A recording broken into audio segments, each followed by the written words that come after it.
بسم اللہ الرحمن الرحیم۔ السلام علیکم۔ ایک لمحے کے لیے سوچیں، اگر بیرونی سرمایہ پاکستان کی صنعتوں، کھیتی اور معدنی وسائل میں آئے تو عام آدمی کی زندگی بدل سکتی ہے، مگر یہ دعوت کیا محض سیاست ہے یا حقیقتاً ملک کے لیے ایک بہتر موقع؟ آج ہم اسی کا حقیقت پسندانہ اور بیس لائن تجزیہ کریں گے۔ حال ہی میں وزیر اعظم نے واشنگٹن میں امریکی کمپنیوں کو پاکستان میں سرمایہ کاری کی دعوت دی ہے۔ یہ صرف پروٹوکول نہیں بلکہ ایک بڑی اقتصادی حکمت عملی کا حصہ ہے جس کا مقصد بیرونی سرمایہ متوجہ کرنا اور روزگار بڑھانا ہے۔ مگر سوال یہ ہے، یہ دعوت کیوں، کب اور کس فریم ورک میں ہوئی؟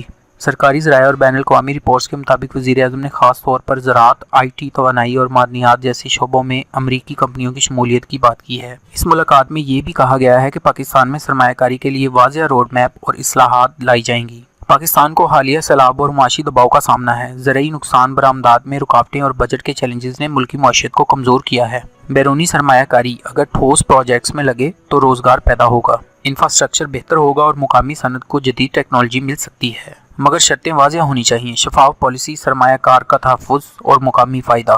اگر اچھا معاہدہ ہوا تو ایک زرعی ویلیو چین بہتر بن سکتی ہے۔ دوسرا، آئی ٹی اور سروس ایکسپورٹس میں تیزی آ سکتی ہے۔ تیسرا، معدنی وسائل کی پروفیشنل ایکسپلائٹیشن سے بیرونی زر مبادلہ آئے گا اور یہ سب ملازمتیں اور ٹیکس بیس بڑھانے میں مدد دیں گے۔ لیکن خطرات بھی واضح ہیں، سودے جو صرف شارٹ ٹرم فائدہ دیں اور طویل مدتی نقصان دیں، مقامی صنعتوں کا دباؤ، ماحولیاتی اثرات اور شہری حقوق کا مسئلہ۔ سیاسی اور سرکاری استحکام نہ ہو تو سرمایہ کاری کمزور بنیادوں پر ٹک سکتی ہے، اس لیے شفاف معاہدوں، ماحولیاتی جائزے اور مقامی شراکت کو لازمی بنایا جانا چاہیے۔ مختصر اور عملی روڈ میپ: پہلا، واضح سرمایہ کاری قوانین اور کنڈیشنز۔ دوسرا، پروجیکٹ بنیاد پر شفاف ٹینڈرنگ۔